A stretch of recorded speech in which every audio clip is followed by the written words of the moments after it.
Hello, hello, everyone. We're back better than ever, back in live and direct. Again, this is Joseph. And this is Caleb. Yeah, and this is our first couple episodes of the year. A lot has been going on. Um, I think this week, especially, centered around Dr. King and the Dr. King holiday, is where we want to start. And we have our list of topics here that we're going to be um, discussing. You guys can't see it, but trust it's here. So yeah, Dr. King and his holiday is not just a day off for folks, although that's what it seems like it's become. Um, as we look throughout a lot of the sectors of America, Dr. King is usually brought up in this conversation around the dream that he eloquently spoke of on the steps of the Lincoln Memorial back in 1963, right? The idea that at the time, really much more based on racial harmony, right? Sprinkled in some economic conversations there, but really that speech was about dismantling the barriers of segregation. Um, but obviously, what people don't know, people never leave the Lincoln Memorial with Dr. King. I think they keep him there, right? They keep him there and forget, the 5 years that occurred after that, where he spoke about, he spoke openly about opposing the Vietnam War at a time that when not many prominent figures were doing so, where he was hell bent on trying to build this what he called the beloved uh, society, where racial demographic groups across the spectrum can coalesce on a platform rooted on economic uplift for all, right? This idea of a poor people's campaign that was brought to him by Marion Wright Edelman, who founded the Children's Defense Fund out of her work in Mississippi, prompted him to kind of think about what could economic uplift look like, right? And and that's in the vein where folks really, really don't talk about that king, the radical king, right? That's not something that people talk about. And this week, as I was, scrolling on my socials, as I was talking to folks, I was really seeing this patternry around Dr. King that prompted me to not only ask one, have we have we distilled his legacy?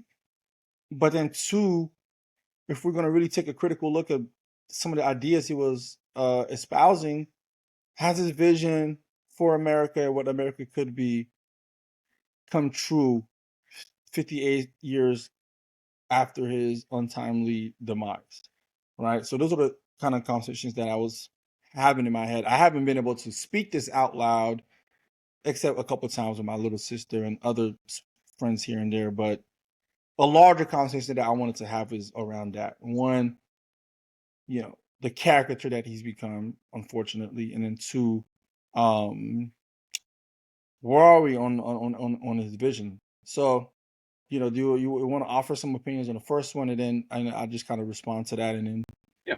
we'll go from there. Yeah. I think it's just tough whenever you have, certain people that advance society so much that just by default, after their passing, they turn more so into a symbol. So, Mm, example yeah. of what, it's something that I had tweeted, but it's like, um, there are people that will spend every day legislating against the very dream he had.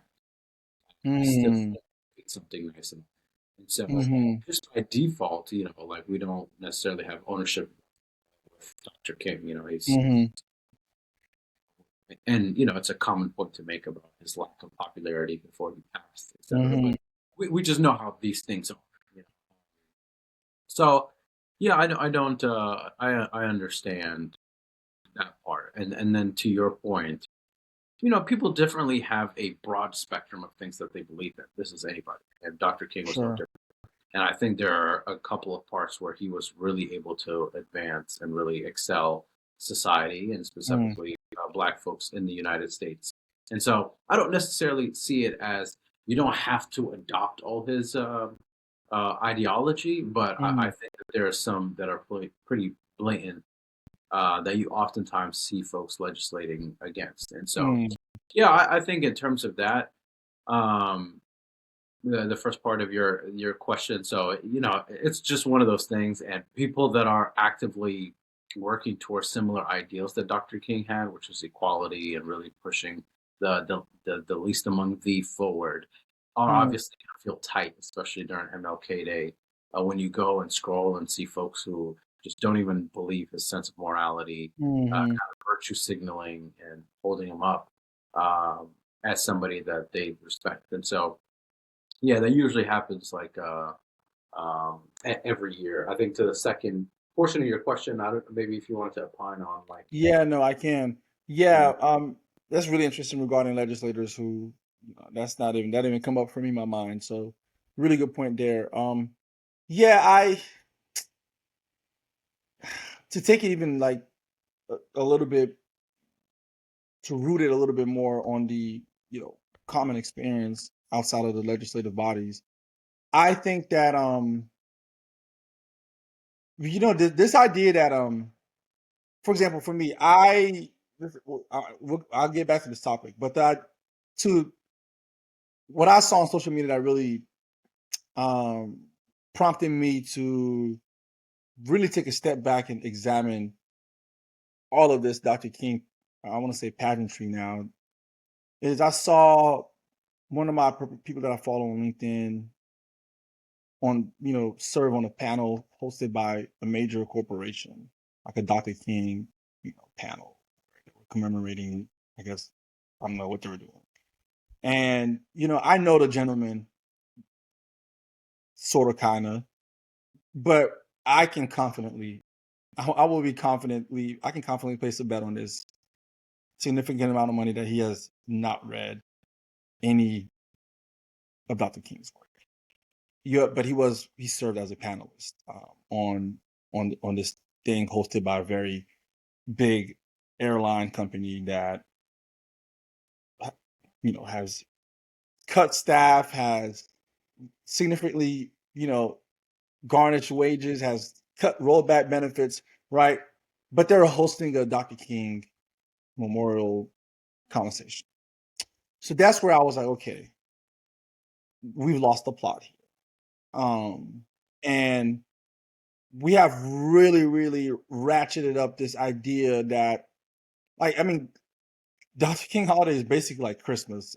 It's the Christmas traditionally should be about, very religious affiliations, if that's what you believe with, Christianity and Catholicism and all those sorts. But it's become a very, commercial holiday. And Dr. King holiday, I think, as far as Q1 is concerned in January, is another one of those kind of let's try to see what we can get out of this kind of experience. So that's where I was like, okay, dang, that really was a personal.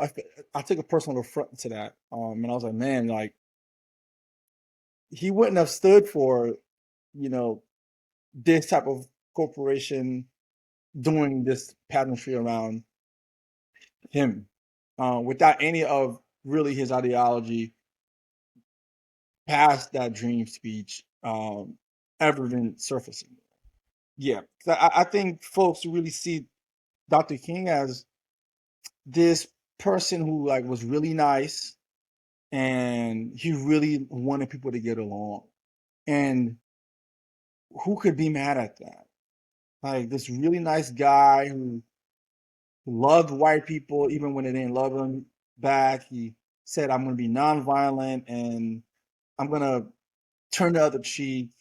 And like that's we should all strive to be like that, and that's where it stops.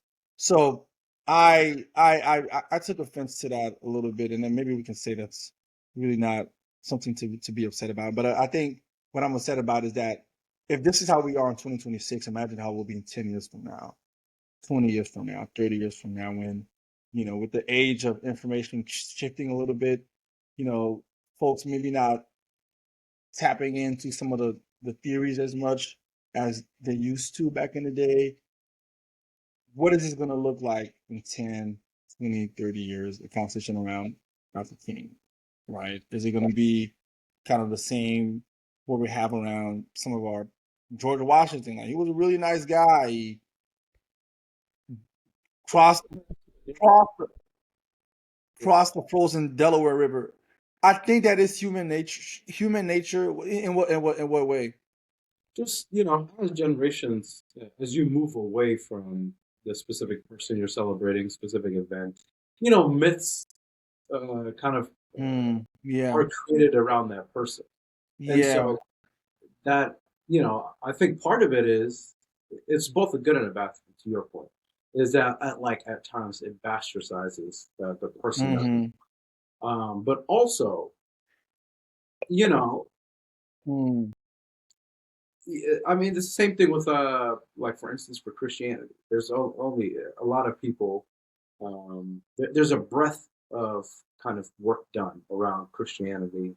Um, sort That's of a the good point. stories that are told, and we memorize kind of a couple of ones that really resonate and stick with us, and try to use Yeah. those to express our life. And I think Yeah. that MLK, not comparing him to Christianity, but it will be no different. Sort of the folks that like Abe Lincoln, we know nothing about Abe Lincoln. Like, Really we know is. some of the higher level talking points, but it's sort of like, we just know sort of the myth and the stories that are told around him. So I Mm. think, yeah, to your point, the further we get, it's going to get more of a myth until you get Yeah. to a More point where, diluted.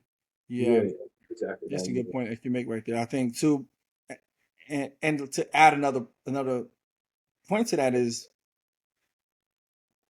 who's going to be like who's going to take charge of that story though? Like who? Because obviously with Christianity, it's spread through, you know, disciples and other folks who believed in the word at the time, and obviously they spread that message to all corners of the world, Yeah. as we see today, 2,000 years later or so. I'm afraid that the folks who tell the Dr. King story, even folks who the black folks as well, we haven't told us like we don't know the story. Yeah. Like we don't like Christianity spread and it's pop because people knew and were able to vigorously continue telling the story. That's with any kind of religion. I am not seeing the same level of vigor with the stories of.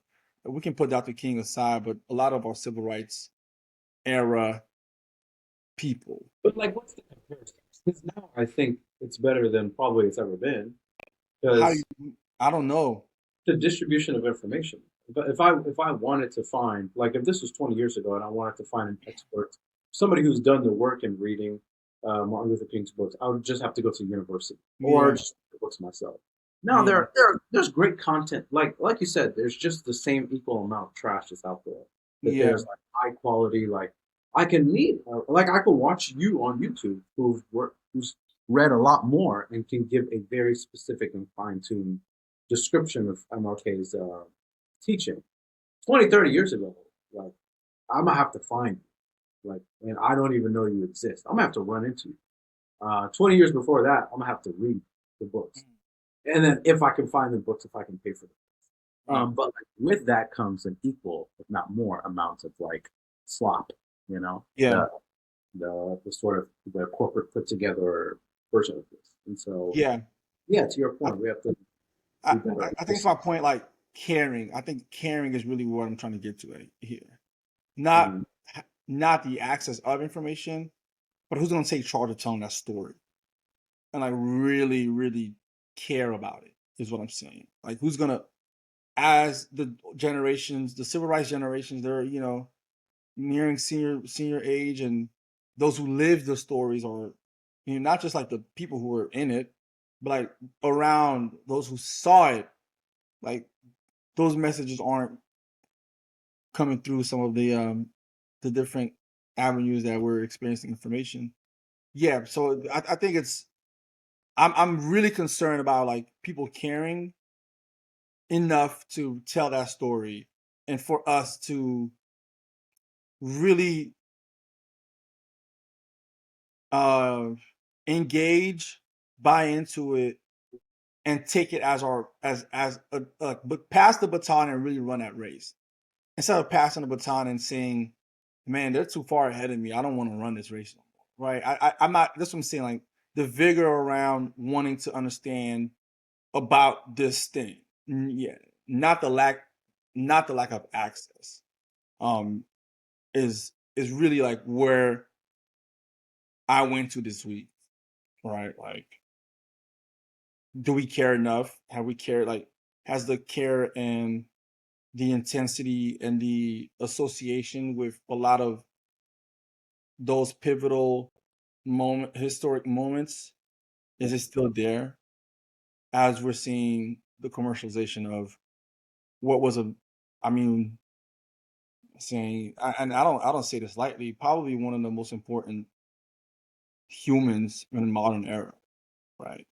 And as far as African Americans are concerned, this country probably the most important Black American ever, like in the history of the country, like the most to me.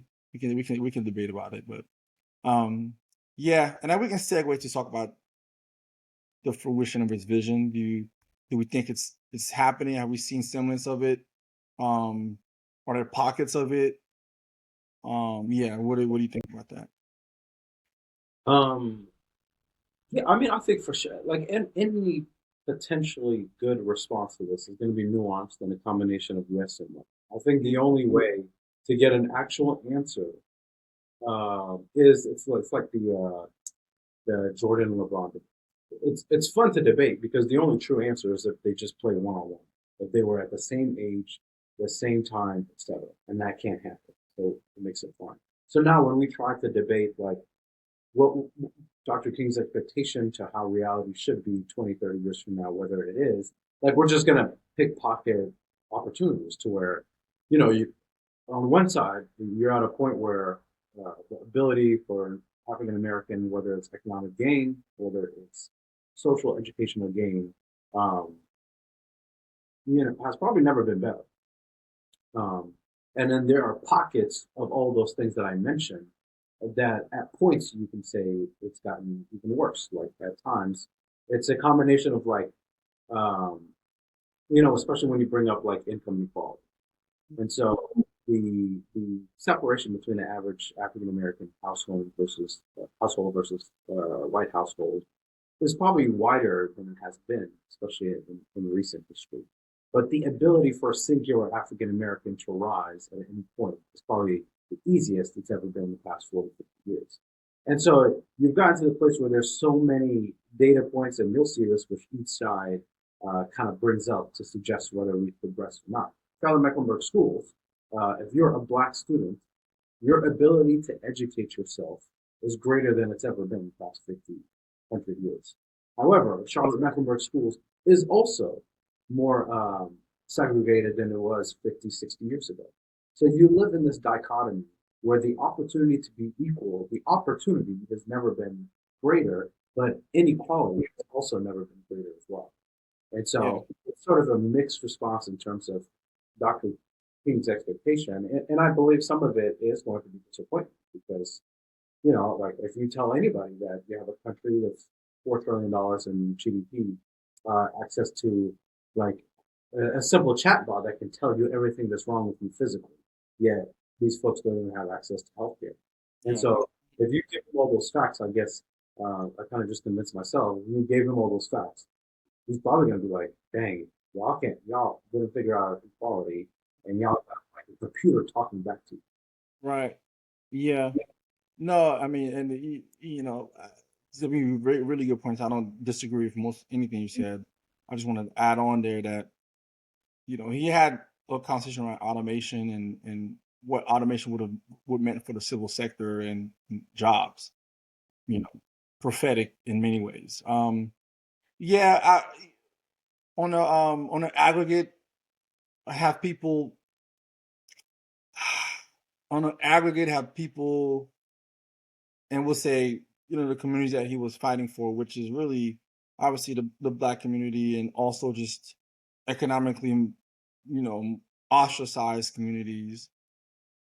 Have they has the the opportunity to rise, has that increased marginally, like marginally.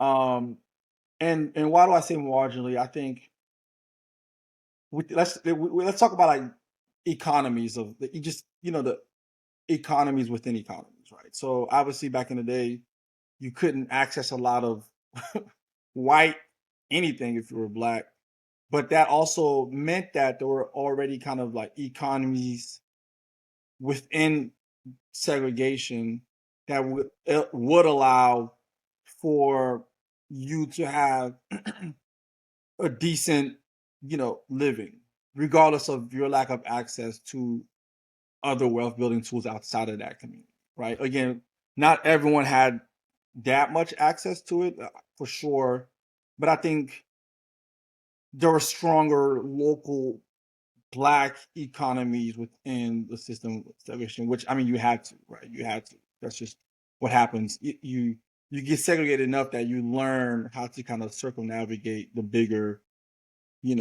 picture, and you create a smaller, you know, painting within the confines that the box that you're living in. So, in a sense, because people are now having access to the greater economy, writ large, like I can go really use my dollar anywhere. I can apply to do really anything without being literally told no. Yes, that part of kind of civil society has improved. Right? We can't, you know, the fact that they have first time homeowners programs, right? The fact that they have, you know, certain states have funding. As you can't do race based funding, but they have zip code data and things that they can use to really be able to help folks out in communities that have been kind of again cut out of the wealth building pie. So in that sense, there's been marginal improvements. Um, but at the same time, like you said, I guess I'm repeating all your talking points here.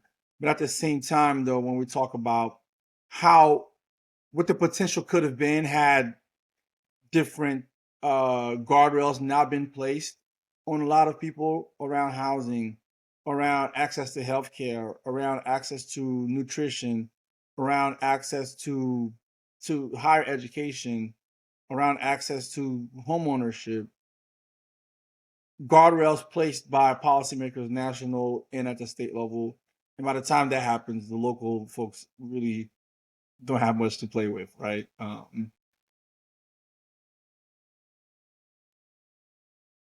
We've seen this a concerted effort to stymie progress for a certain class of people. Because I debate about this all the time about like the race of it all. Like, our post 1980 or whatever, our lawmakers really going and saying we don't want black people to win. I don't think it's that blatant anymore. I do think there are proxies though that make it seem that way, right? Like we don't want certain, people with blah blah blah, like certain economic. We're gonna cut welfare funding. You know what I'm saying? All those things, right? That do have an impact on certain communities, right? So, and it's a long-winded answer, but it needs to be because it's a big question around coming this vision. So, like you said, I think that on aggregate, if we look at what we could have been, right? It's it's kind of like trying to save up for a home, and then you have this plan on January 1, and then on December 31st, you didn't save as much money, but you have more money in the bank that you have on January 1st, but you didn't maximize the amount of money you could have saved. Yeah, I got more money, but man, if I didn't do that Casamigos for those 3 weekends, Yeah. if I didn't if I didn't take that flight to, to Seattle for that concert that I really didn't need to go, I didn't have that much fun there, right? That's when you start really seeing, okay, well, we dropped the ball there. But you're going to say something to what I just said. Yeah, your speaker, but yeah, I think to that, yeah, to that point, sometimes I do think that we have the ability to, um, I mean, at the end of the day, we're like policymakers, and so, and people that kind of by default, policy making is error correction. So, so you spend time on the errors. But I think at time, especially when we celebrate someone like Martin Luther King Jr., it it goes overboard to the point where I hear arguments oftentimes that suggest that current day to day for an African American is anything near what it was in the 50s and 60s. Saying And that, I, folks are saying that this is like the day-to-day African Americans experience is yeah, I worse. mean, Interesting. Okay. and so like even when we talk about like or sometimes when they bring up MLK, it's like have we made progress instead? It's I mean, yeah, just thinking about it more, it's a resolute yes. Like our question was he would he be disappointed? But have we made progress? It's a resolute yes. Sometimes there needs to be sort of another awakening of folks really knowing what the day to day of an African American in Mhm. 1950s it would have been like. Because yeah, like it's fun to hashtag BLM right now where it's safe, um, safer. But like, yeah, I mean, it's not a game Mhm. 50, 60 years ago where you were actually pushing for the rights of African Americans. And like sometimes it goes overboard to it's a slap in the face to the folks that right now are still living that made unbelievable progress for us, and we're just like, nothing has changed. And so, like, there is that fine line you want to walk Yeah. to recognize the progress that these people before us like have made, and we Yeah. should take the responsibility to continue to progress. But we Yeah. shouldn't take it as an opportunity to kind of. It's not even looking down from a negative perspective. It's a Yeah. just incorrect perspective. Yeah. Historical. No, I mean, to your point about, yeah, and that's sort of the point I was making earlier in the early part of the conversation about we need to like care enough to take this and continue to go forth. And Yeah. it is that education piece about, yeah, like let's read about like you know not being able to like go across the half of the city. Like you couldn't go there. Let's read about if you talk back, and by talking back, it means like just responding in a tone that the person perceives it to be disrespectful. You need to get out of town, brother, because you might not make it tomorrow, right? So, absolutely, absolutely. So, And even the like it's a phrase that got way too poppin', but like the comparison of microaggressions today to back then. It's like we have the outlier uh, kind of events of mm, racism that took place 50, mm-hmm, 60 years ago. Probably to literally get spit on, like I don't know percentage wise how many people that happened to. It's got to mm-hmm, be a lot higher than today. But just like I apply for something and because I'm black, I don't get it. That's not like a crazy. That is just a standard that society has. mm-hmm, And to think about those small, what that would have done, like even outside yeah, of like the disrespect or stuff that you might have ran into, just like your naturally existing ceiling because of the pigment of your skin. mm, That's just that is it. I think even to your point about caring, I think it's to that extent that people don't understand. Like you're just applying for colleges and hoping you can get in based off of merit. Like you just need to realize that that is an act of progress in itself, and people had to know that for you. Um, but on the other side, like I like when young folks, and we're young too, but to take a like aggressive positions on things. I think that is the time where people have probably the most moral clarity on things. So like part of it is like, the rhetoric of like we need to make improvements. We haven't gone anywhere past 50, 60 years. like on the other side of it, I kind of have sympathy for young folks that I mean, 'cause it's their job. You know, it's your job to kind of push society along. If that makes sense. Yeah. So No, that's a good point. That's a good point. I think to add on to that is that we can really get into the weeds of things when we talk about, your point about microaggressions had me thinking about how, and we can transition to the other topics, but I just really want to point this in my mind, how sometimes today a lot of us have built like, I'm not gonna say a lot of people like, but enough of us in society today have really thin skin. Like we have a fragile sense of self, very fragile, by virtue of progress, right? That you were talking about specifically, like what that experience would have been like. I mean, yeah, I'm right, and I'm speaking. I'm guilty of this too, right? Like, bruh, like the stuff we're dealing with today. I think you ask somebody in 1874, like, yo, man, man, my Wi-Fi went out, man, and I feel like when I went to the store, that white lady was looking over at me, looking weird at me, and she didn't really come and greet me, brother, brother, right? So I think, how do we challenge our own selves and our own individual lives to say, okay, this is where we are. We may not be where we want to be. Let's take accountability for that, right? And say, okay, what can we do within our own selves to combat some of these things, but also let's, like you say, pay homage uh, to the folks that have really had to deal with some things that we only think about as like fantasy. yeah, But like, we never seen anybody hung up on a tree. yeah, no, 100%. And I think Mm, you know at times this can also be an unpopular opinion, but there has to be a realization that it is an explanations that we're after, explanations and ideas. There are people who have held those ideas that were able to articulate the ideas that we should really hold up.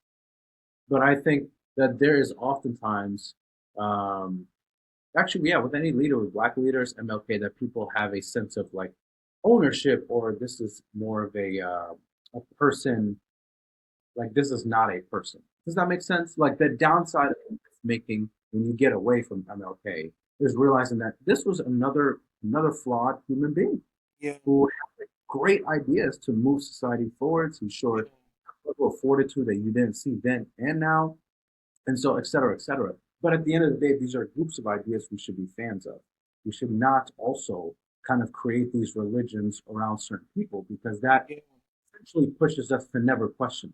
And never questioning is sort of yeah, antithetical to the African American experience, antithetical to the human experience. And so yeah, I think there's that fine line we have to walk where we see some people, it's just like, never say anything bad about this person.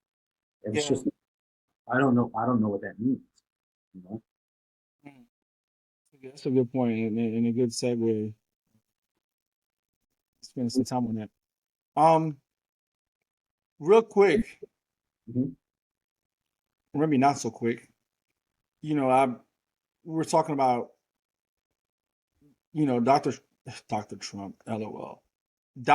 President Donald Trump right now is on his foreign tour right now across Europe. I think he's scheduled to go to China.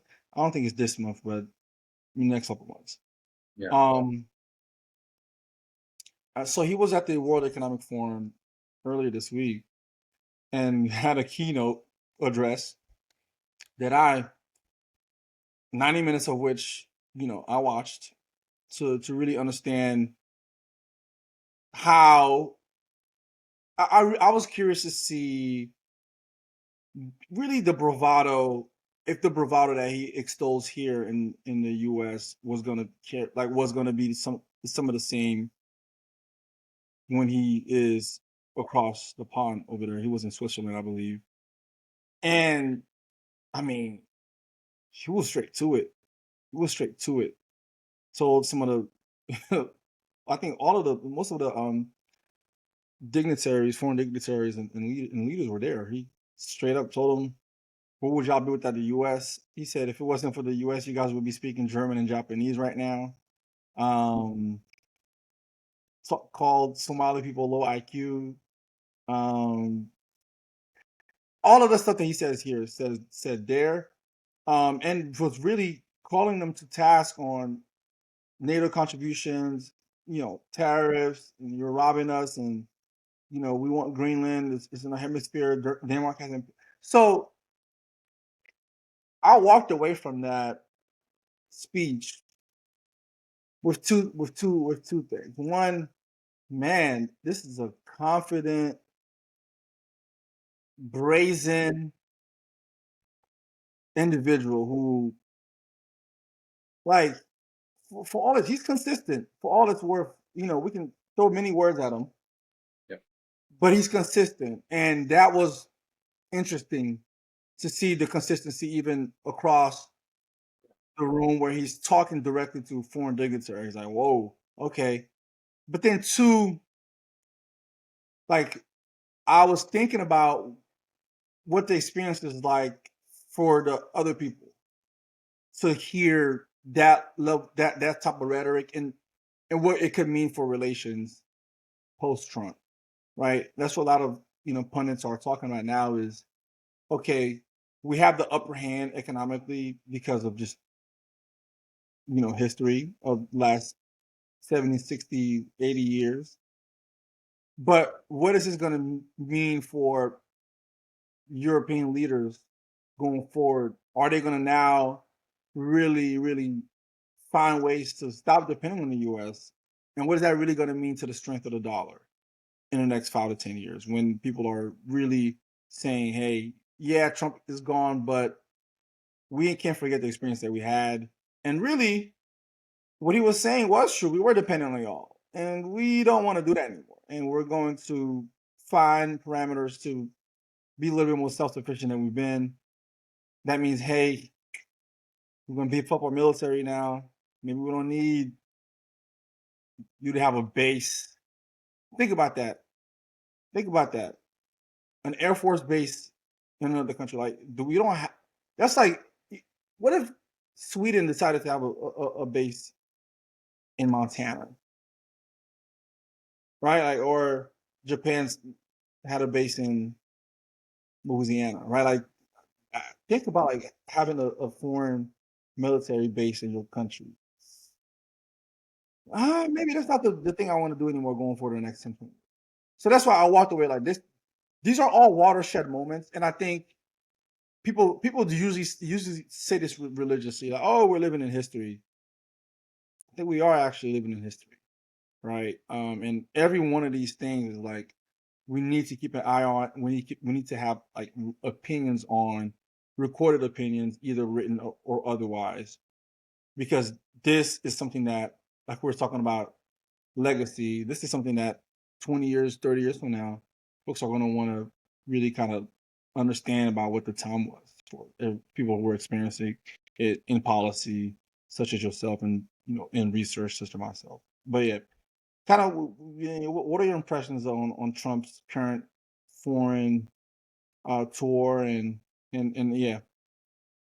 Yeah, I mean, I don't know. Like, he is who he is. He's going to say crazy things. I think the majority of my time was really spent on like watching speeches and conversations with other companies and leaders um, in Davos. So I don't know if you saw Mark, who's the Prime Minister of Canada? That is Mark Not something. Trudeau anymore. I forget. Yeah.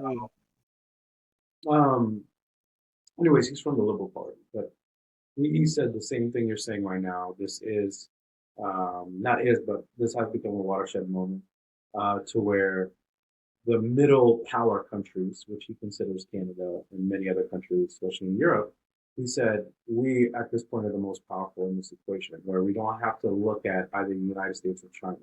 We can trade amongst ourselves.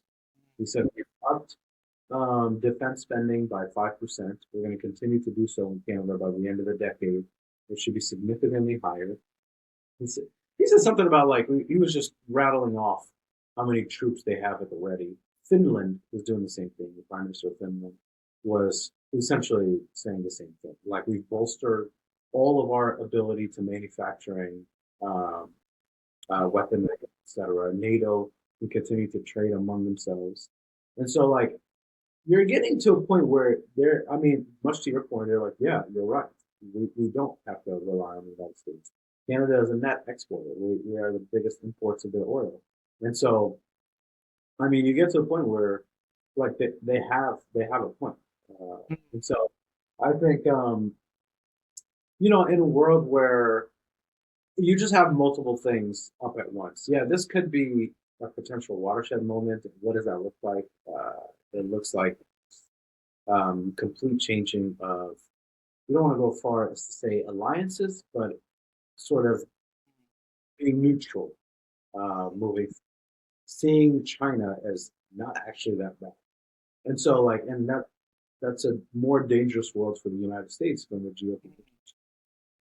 And the second part, or this could just be nothing, and it could just be another episode of like they'll up their defense spending, which I think probabilistically it's more likely that this is potentially nothing, because if you look at it, yeah, like a big concern is the dollar.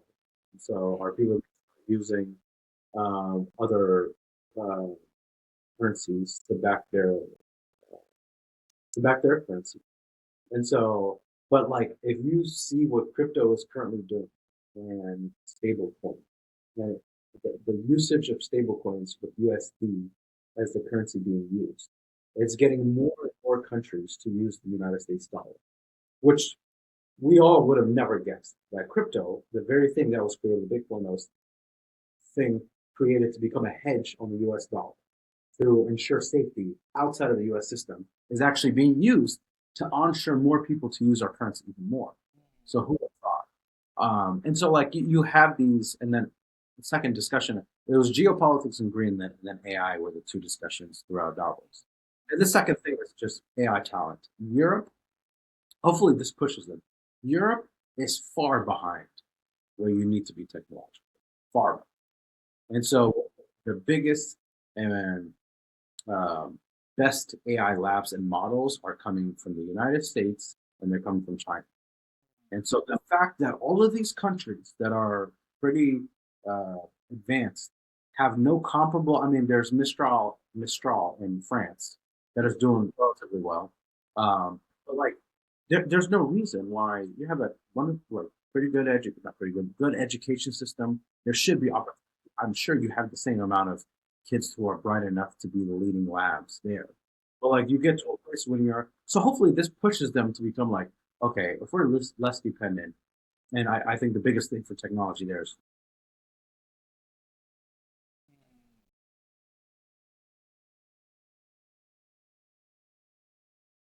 Oh yeah, yeah.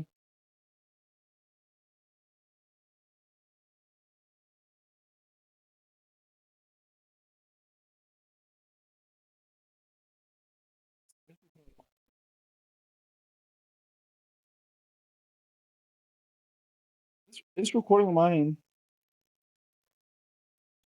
Yeah, more clip.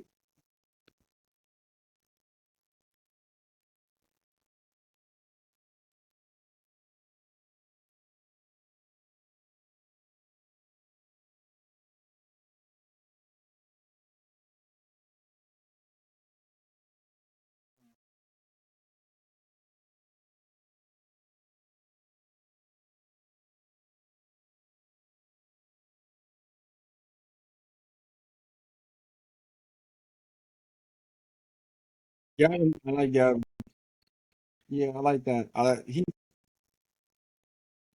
Yeah, I mean, Gavin is by far. I mean, people aren't wanting to say this right now, but he's our best shot. He's our best shot in 20. 28. I mean, come on. He's not. Yeah, he's our best shot. I think we can talk about Kamala and Kamala and that Waltz ticket. Just looking back on it, they were really good politicians, but I think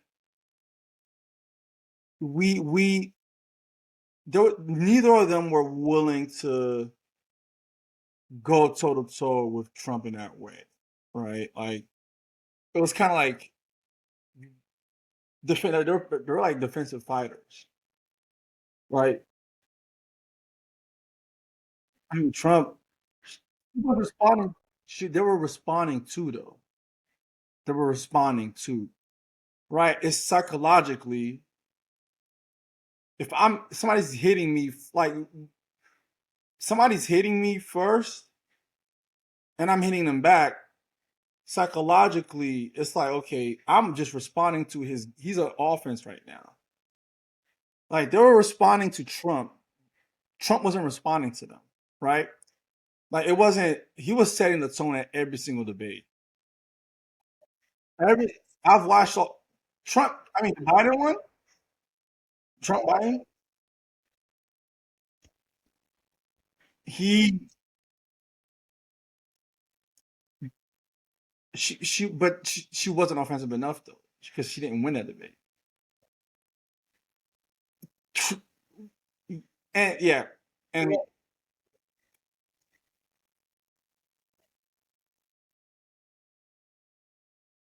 no, that I mean we haven't seen it. I mean, well, okay. To be fair though, he's only won against women, which people say that's interesting.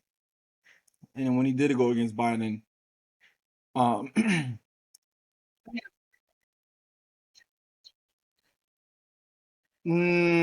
come on, come on, man, come on, come on. Again, hey, saying solid what as a nominee for the party? Come on.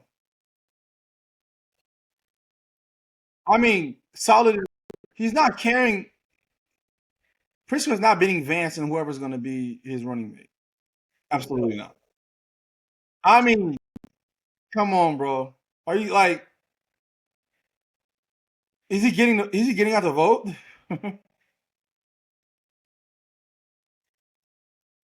National. We talk about nationally.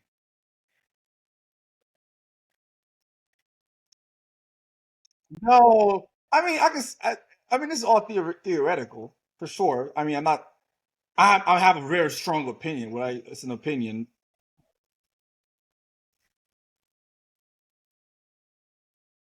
What up? Well, listen, progressive as a voting bloc is part of the reasons why we're here. So there's that. But and what is a progressive now anyway? What's a progressive in 2026? You're talking about liberal progressive. Like what is that? What is that really? You said to me, what you're fiscal conservative. We care about people. We want to have social programs, but we don't want to pay for them.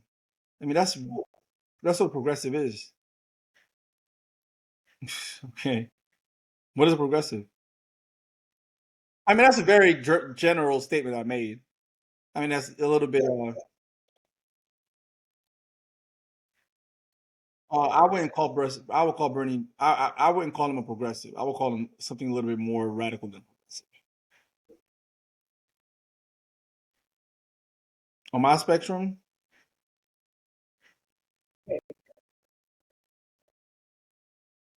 everybody else. I think. I think Bernie is. I wouldn't call him progressive. I would call like for some in my scale, Bernie's out of is like what Trump was at the beginning of like the Republican ticket in 2016. Like I think Bernie's in his is like in a democratic social. I think you know what him and Zoran I put him in like different boxes.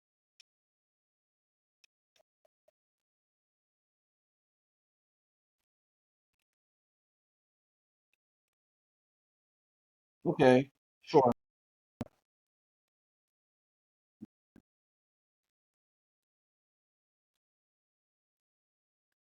Okay, so Elizabeth Warren.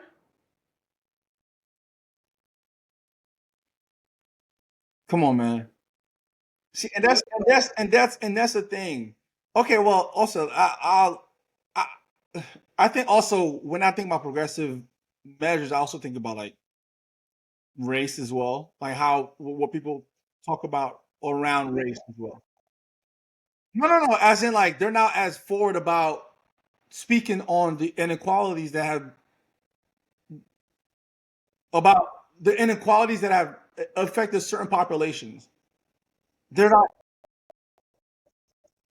She's not as vocal about that. She's not as vocal about that. I don't hear enough on. Uh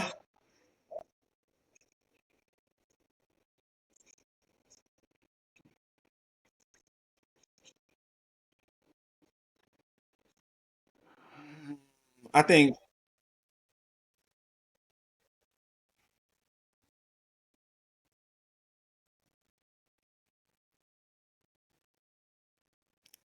I think that that progressive baton, yeah, we're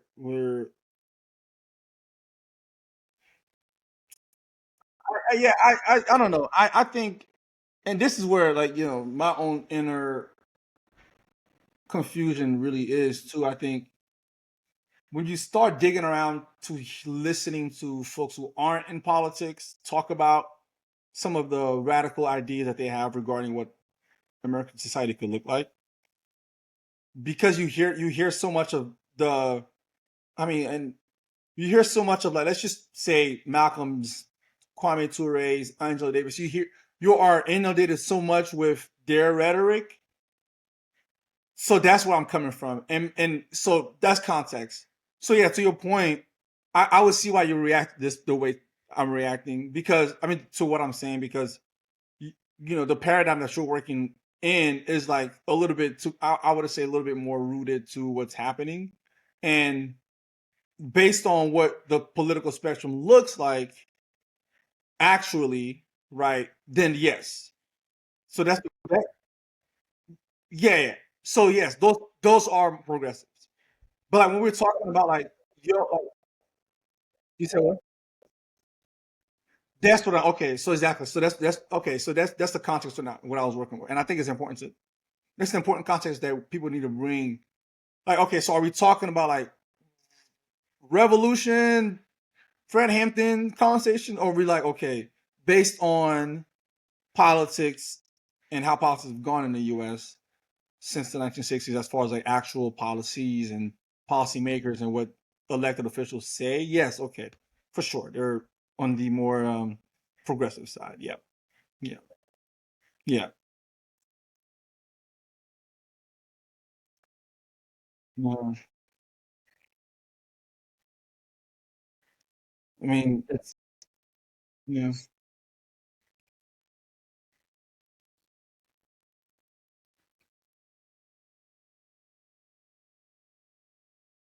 Who? Which for Clinton?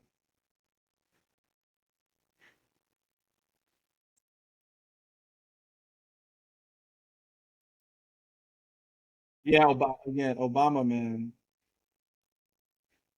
She would have won in '08 against against McCain, right? McCain was '08 and Rick Perry, not Romney was 2012. She would have beaten McCain. No, she would have beaten McCain. I mean, you talking about a country that elected an African American in '08. So we would have they and not for sure. And again, he ran. I mean, okay, let's not downplay that hell of a campaign he ran. I think who I think you put anybody else within that effort. What I'm thinking is if Hillary's on top of the ticket, everyone's effort is the same as it was for Obama. Is what I'm saying. Like that same level of fervor, like because people were, what I'm saying, like people the support Obama got. I think Hillary would have gotten the same support if she won the ticket. Is what I'm saying.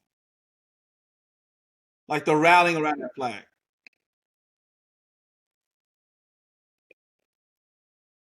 Okay.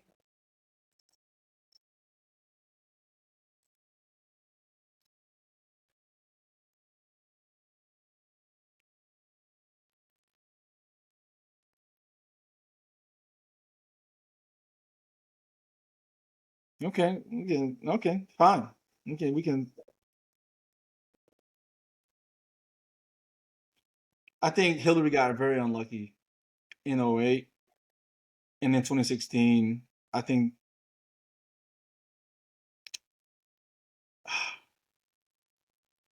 I mean, yeah, 2016. I wouldn't say unlucky. I would say just things were conspiring in the background that clearly we didn't know about. I think people had enough of, again, progressives and, you know, progressives. And then, yeah. But 2008, what a time. But, anyways, I mean, yeah, quick. I'll just do some African news updates and then we can log it off. I got to hit this coffee shop. Um, Africa is, there's a lot happening. Some other presidents are breaking constitutions to run again and winning, and are looking to imprison their opponent. What country is this? It's not Mozambique. It's not Mozambique. Um, it's not Chad either. Maybe Angola. But some southwestern African country had a race in which the president, again in his 80s, ran again and won like 90% of the vote. And then expeditiously his opponent is exiled and on a run because his life has been threatened for running against the guy. So there's that. Algeria is turning the heat up on France. I'm not sure if you've been privy to. I mean, the decrease in their relations over the last 10 years. I mean, it's like they're now like suing essentially French the French government for um the things that happened during the Algerian conflict back in the '60s. So they're, I mean, um, their political relations, is not happening. Um, so we're starting to see it a lot.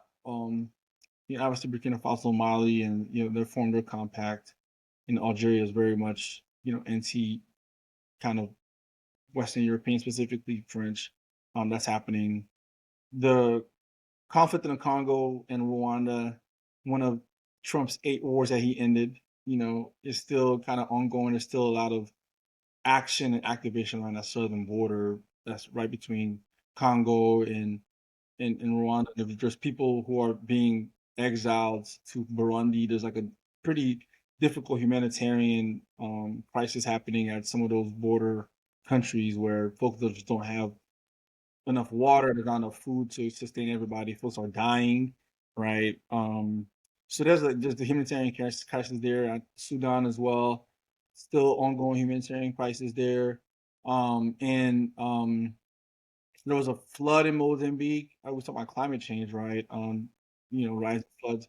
So um, yeah, just I think one of my goals this year is to really, really, really be more tapped in with the African continent and bring into the conversation with what's happening here domestically, specifically when we're talking about, you know, black people, right? So that's one of my goals. But yeah, so that's what's happening in Africa.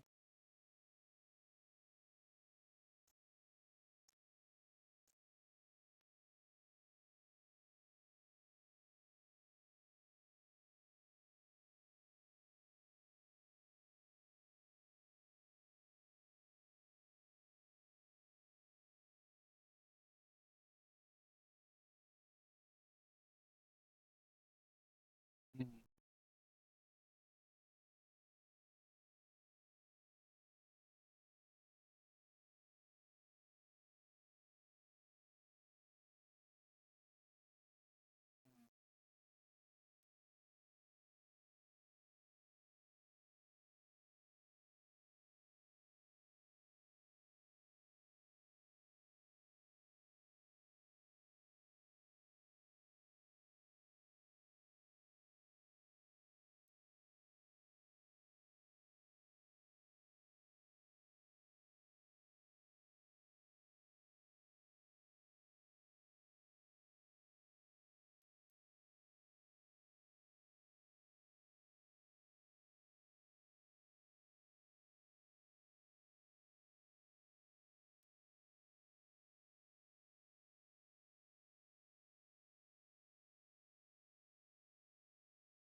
Yeah.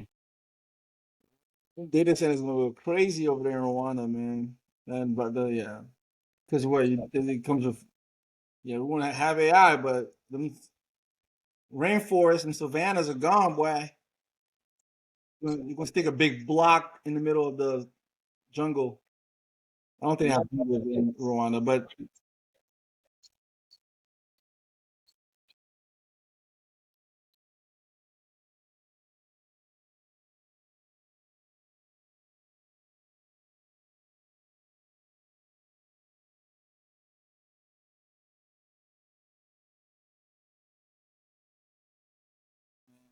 falling data center is gonna crush somebody's country.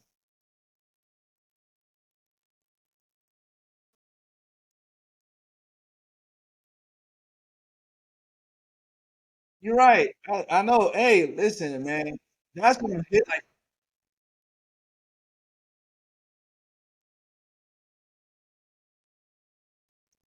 AI healthcare. Okay, we'll see. Yeah, you're right. I ain't right for that.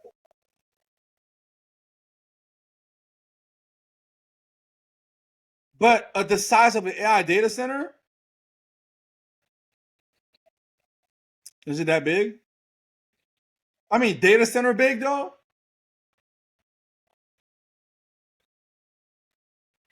Oh, just generally. Okay, that's what you're saying. Yeah, like that International Space Station, right? Okay, you're right. You're right. You're right. You're right. Yeah, the whole situation.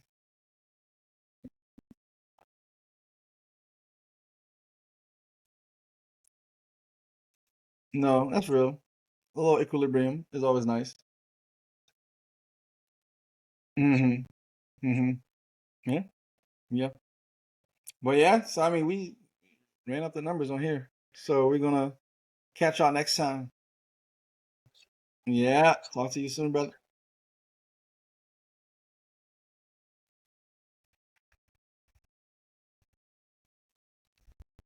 Oh, I can't hit on my end. I don't have that option. No, I just I don't have that option. I just have cam, mic, react, raise, share. Wait, unless I do. No.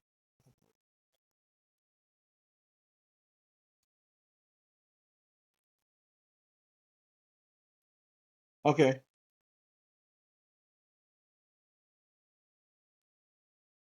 All right, bro. Talk to you soon, man.